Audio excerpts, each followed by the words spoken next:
FaceTime issues on Mint Mobile often stem from its status as an MVNO, or Mobile Virtual Network Operator, operating on T-Mobile's network. Mint Mobile leases T-Mobile's network, but doesn't have full access to all carrier features required by Apple. Mint Mobile's limited support for Apple's required protocols can cause FaceTime activation failures. If you're experiencing issues, first ensure you have a stable Wi-Fi connection. FaceTime relies on iMessage activation, which requires your phone number to be verified. Without iMessage, FaceTime won't function correctly.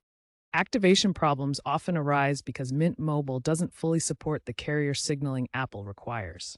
Many users report intermittent failures, especially when using cellular data.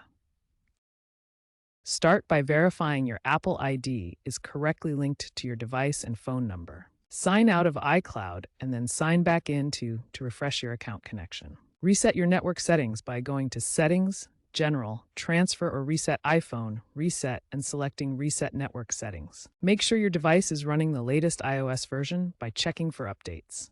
If problems persist, FaceTime works over Wi-Fi but fails on cellular data because Mint Mobile lacks the necessary carrier signaling for Apple's servers. As an MVNO leasing T-Mobile's network, it doesn't inherit all carrier perks for Apple services. If these troubleshooting steps fail, consider using FaceTime over Wi-Fi or switching to alternative video calling apps like WhatsApp or Zoom as a workaround.